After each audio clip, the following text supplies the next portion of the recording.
Telangana budget 6 గ్యారెంటీల హామీ పత్రమని CM Revanth Reddy అన్నారు. తాము ప్రవేశపెట్టింది వాస్తవపు లెక్కల బడ్జెట్ అన్నారు. ఆ తర్వాత శుక్రవారం రోజున మార్థాన్ రివ్యూలలో పాల్గొన్నారు. ధరణి, పంచాయతీరాజ్ శాఖ, చేనేత వంటి శాఖలపై సమీక్ష నిర్వహించి ఆయా విభాగాలకు దిశానిర్దేశం చేశారు.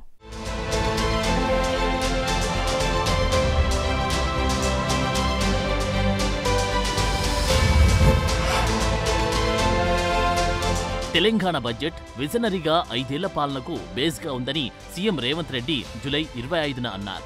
తమ బడ్జెట్ 6 గ్యారంటీలకు హామీ పత్రమన్నారు. ఆర్భాటపు అంకెలు కాదు, వాస్తవపు లెక్కల బడ్జెట్ ఇది అని గుర్తు చేశారు. ప్రజల ఆకాంక్షలు, రాష్ట్రాభివృద్ధి, పేదల సంక్షేమాన్ని సమన్వయం చేసుకుని రూపొందించిన బడ్జెట్ ఇది అని సీఎం రేవంత్ ట్వీట్ చేశారు. కేంద్రం వివక్ష, గత ప్రభుత్వ ఆర్థిక విధ్వంసాల మధ్య తెలంగాణ ఆకాంక్షలు నెరవేర్చేలా ఈ బడ్జెట్ను రూపొందించిన డిప్యూటీ సీఎం భట్టికి, వారి టీంకు సీఎం అభినందనలు తెలిపారు.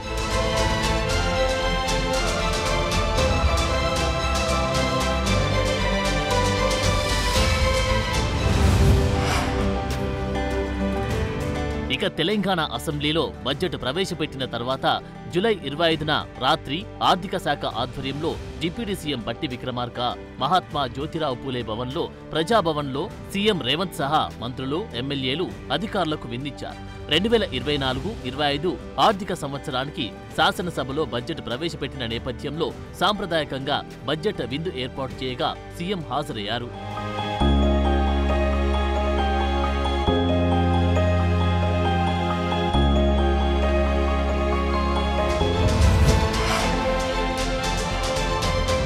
ఇక CM Revanth Reddy schedule July 26న చాలా బిజీగా గడిచింది. 26న మొదటగా Telangana fire services civil defence training ఇన్స్టిట్యూట్లో ఫైర్మెన్ పాసింగ్ అవుట్ పరేడ్ను ముఖ్యమంత్రి సమీక్షించి వారి గౌరవ వందనం స్వీకరించారు. అధికారంలోకి వచ్చి ఏడాది తిరగకముందే దాదాపు 60,000 ఉద్యోగాల నియామకాలు జరపడం ద్వారా యువత పట్ల తమ చిత్తశుద్ధిని చాటుకున్నామని సీఎం రేవంత్ రెడ్డి చెప్పారు. ప్రజా ప్రభుత్వం ఏర్పడిన తొలి 90 రోజుల్లో 30,000 ఉద్యోగాలకు నియామక పత్రాలు అందించామని, ఆ తర్వాత డిఎస్సి, గ్రూప్ 1, గ్రూప్ 2, గ్రూప్ 3 లాంటి వివిధ శాఖల్లో ఖాళీలైన మరో 30,000 ఉద్యోగాల భర్తీకి నోటిఫికేషన్లు జారీ చేసి పరీక్షలు నిర్వహిస్తున్నామని సీఎం గుర్తు చేశారు. చట్టబద్ధమైన జాబ్ క్యాలెండర్ ద్వారా ఏటా నిర్దిష్టమైన గడువులోపు ఉద్యోగాలను భర్తీ చేస్తూ నిరుద్యోగ యువకుల్లో విశ్వాసం కల్పించడం ప్రభుత్వ ప్రాధాన్యతగా ముఖ్యమంత్రి వివరించారు. గతంలో 30,000 మంది నియామక పత్రాలు అందుకున్న వారిలో 483 ఫైర్మెన్లు, 155 డ్రైవర్ ఆపరేటర్స్కు కూడా ఉండడం, వారిప్పుడు కఠిన శిక్షణ కూడా పూర్తి చేసుకోవడం పట్ల ఈ సందర్భంగా వారికి అభినందనలు తెలియజేశారు. సహేతుకమైన సమస్యలను పరిష్కరించడానికి ప్రభుత్వం ఎప్పుడు రెడీగా ఉంటుందని, ఎవరూ నిరసనలు, ఆందోళనలు చేయాల్సిన అవసరం లేదన్నారు.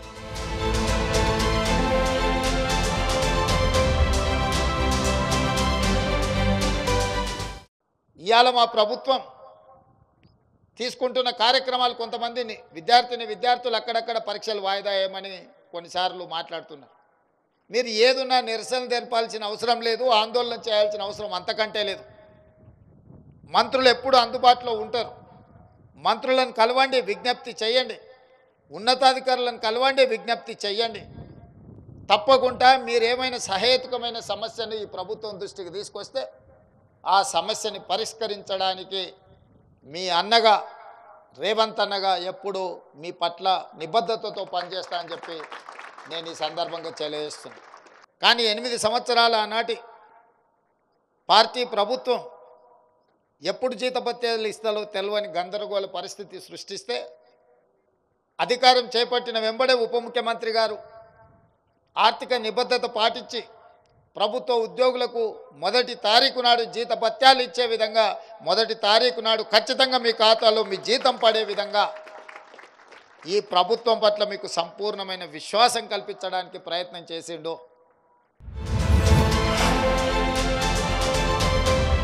జూలై 26నే సెక్రటేరియట్లో పంచాయతీరాజ్ శాఖపై సీఎం రివ్యూ చేశారు. స్థానిక సంస్థల ఎన్నికల ప్రక్రియను వేగవంతం చేయాలని అధికారులను ఆదేశించారు. ఎన్నికల ప్రక్రియ ప్రారంభించడానికి ఉన్న ఆటంకాలు ఏమిటని ముఖ్యమంత్రి ప్రశ్నించారు. కేంద్ర ఎన్నికల సంఘం నుంచి రాష్ట్ర ఎన్నికల సంఘానికి కొత్త ఓటర్ల జాబితా రావాల్సి ఉందని ఈ సందర్భంగా అధికారులు తెలిపారు. అందుకు ఎంత టైం పడుతుందని సీఎం ప్రశ్నించారు. ఇప్పటికే 2 రాష్ట్రాలకు ఈసీఐ జాబితా పంపిందని, మనతో పాటు మరో 6 రాష్ట్రాలకు మరో వారం రోజుల్లో జాబితాలు పంపిస్తుందని అధికారులు సమాధానమిచ్చారు. జాబితా రాగానే వెంటనే పంచాయతీ ఎన్నికల ప్రక్రియ ప్రారంభించాలని సీఎం రేవంత్ ఆదేశించారు. వారంలోపే ఆయా స్థానిక సంస్థలకు తగినట్లు ఓటర్ల జాబితాలు రూపొందించాలన్నారు. రిజర్వేషన్లకు సంబంధించి బీసీ కమిషన్ సైతం నిర్దిష్ట గడువులోగా తమ నివేదికను ప్రభుత్వానికి సమర్పించాలని ఆదేశించారు.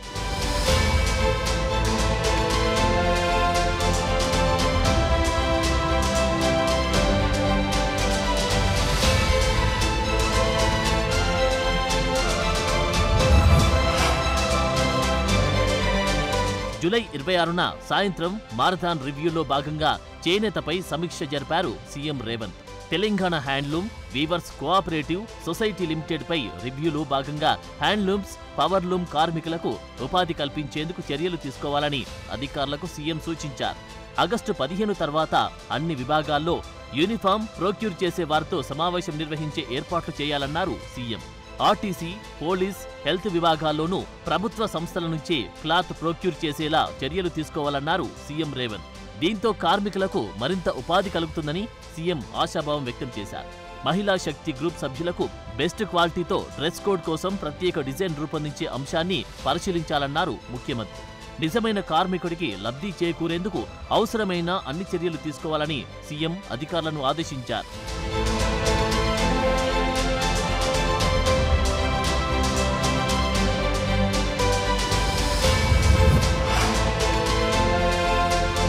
అటు కీలకమైన ధరణి విషయంలో CM Revanth Reddy special focus పెంచారు.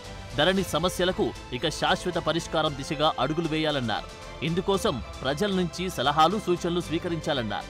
విస్తృత సంప్రదింపులు, అఖిలపక్ష భేటీ తర్వాతే కొత్త చట్ట సమస్యల అధ్యయనానికి పైలట్ ప్రాజెక్టుగా ఓ మండలాన్ని ఎంపిక చేయాలన్నారు. ఇక ధరణితో తలెత్తుతున్న సమస్యలకు శాశ్వత పరిష్కారానికి మరింత లోతుగా అధ్యయనం చేయాలన్నారు. భూ సమస్యలు నానాటికి ఎక్కువవుతూ ఉండడంతో సమగ్ర చట్టం రూపొందించాల్సి ఉందన్నారు. ఒకప్పుడు గ్రామ స్థాయిలోనే అందుబాటులో ఉండే రికార్డులు చట్టాల మార్పుతో క్రమంగా మండల కేంద్రానికి, తర్వాత జిల్లా కేంద్రానికి, రాష్ట్ర స్థాయికి వెళ్లిపోయాయన్నారు సీఎం. గతంలో భూ సమస్యల పరిష్కారానికి అప్పీలు చేసుకునే అవకాశం ఉండేదని, ధరణితో గ్రామ, మండల స్థాయిలో ఏ సమస్యకు పరిష్కారం లేకుండా పోయిందన్నారు. అన్ని అధికారాలు జిల్లా కలెక్టర్కు అప్పజెప్పారన్నారు. భూ సమస్యల పరిష్కారానికి విస్తృత స్థాయి సంప్రదింపులు చేపట్టాలని, ప్రజల నుంచి సలహాలు, సూచనలు స్వీకరించి అఖిలపక్ష భేటీ ఏర్పాటు చేసి అందరి అభిప్రాయాలతో సమగ్ర చట్టం తీసుకురావాల్సి ఉందని సీఎం అభిప్రాయపడ్డారు. అవసరమైతే వీటన్నిటిపై శాసనసభలో చర్చించి తుది నిర్ణయం తీసుకుంటామని చెప్పారు.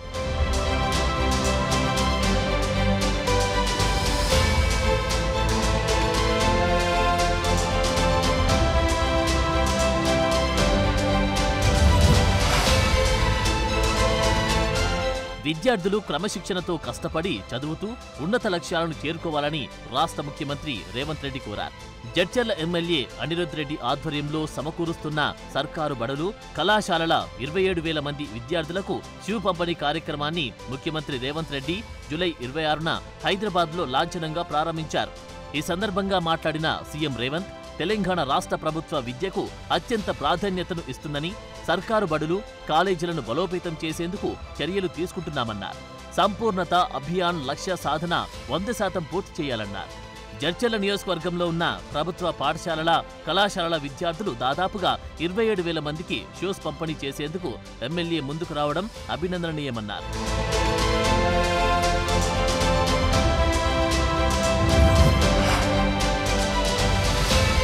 తెలంగాణ బడ్జెట్పై అసెంబ్లీలో చర్చ సందర్భంగా సీఎం రేవంత్ రియాక్ట్ అయ్యారు. ప్రతిపక్షాల ప్రశ్నలకు సూటిగా కౌంటర్లిచ్చారు. గత 10 ఏళ్లలో ఆర్థిక విధ్వంసం ఎలా కొనసాగిందో వివరించారు. కాంగ్రెస్ ప్రభుత్వం కట్టిన ఓఆర్ఆర్ను తెగనమ్మిన పరిస్థితిని, గొర్రెల స్కామ్లో 700 కోట్లు స్వాహా చేసిన విషయాన్ని, కాళేశ్వరం, బతుకమ్మ చీరలు అన్నిటిలోనూ చేసిన దోపిడిని వివరించారు. ఉమ్మడి మహబూబ్ నగర్ జిల్లా ప్రాజెక్టులను గత 10 ఏళ్లుగా కేసీఆర్ పెండింగ్లో పెట్టడంపై మండిపడ్డారు. చేస్తున్న గడతలం చెప్పుకుంటున్న వారు అమ్ముకున్న వాటి గురించి ఎందుకు మాట్లాడడం లేదో చెప్పాలన్నారు. రంగారెడ్డి జిల్లాలో ఉన్న ఆస్తులు అమ్ముకుంటారు. ఇవాళ చేవెళ్ల ప్రాజెక్టును మొత్తం నిర్వీర్యం చేసి ఇంకా సిగ్గు లేకుండా ఈడికొచ్చి మేము ఎలుగబెట్టినామని ఇవాళ ఈడికొచ్చి మాటలు చెప్తుండ్రా. కాంగ్రెస్ పార్టీకి పోయినసారి 19 మంది ఎమ్మెల్యేలు ఉంటే 5 మంది 6 మంది అని ఎట్లా లెక్కలు చెప్తాడు అధ్యక్ష? అధ్యక్ష, ఇవాళ తెలంగాణ సమాజం మొన్న జరిగిన శాసనసభ ఎన్నికలలో కాళ్ళు చేతులు ఇరిసేసిండ్రు, అయినా మారకపోతే పార్లమెంట్ ఎన్నికలలో ఉరి తీసిండ్రు. గుండు సున్నా ఇచ్చినాక కూడా బుద్ధి మారకుండా ఇట్లా మాట్లాడు కరెక్ట్ కాదు అధ్యక్ష. విద్యుత్తు మీద కూడా నేను మా మంత్రివర్యులు చెప్తారు, విద్యుత్తులో కేంద్ర ప్రభుత్వాన్ని మేము ఏదో పోరాటాలు చేసినామని తప్పుడు ఒప్పందాలు ఏమేం చేసిండ్రో, మీటర్లు పెట్టడానికి ఒప్పుకున్న అనుమతులు ఏంటో అన్ని లెక్కలు తీసి ఇదే సభలో పెట్టి అడుగుతాము. ఇప్పుడు మీ ద్వారా వారు నిజంగానే చాలా నిజాయితీగా నడుపుంటే నేను ఒక్కటే మాట అడుగుతున్నా, బతుకమ్మ చీరల మీద, కేసీఆర్ కిట్ల మీద, గొర్రెల పంపకాల మీద, ఈ 3 పథకాల మీద మీరు గొప్ప పథకాలు అంటున్నారు కదా, దీని మీద విచారణకు సిద్ధంగా ఉన్నారా? దీని మీద సమాధానం చెప్పండి అని నేను అడుగుతున్నా అధ్యక్ష. సో ఓవరాల్గా ఈ వారం అసెంబ్లీ సెషన్లో ప్రతిపక్షాలకు కౌంటర్లు, వరుస రివ్యూలతో స్పీడ్ పెంచారు సీఎం రేవంత్.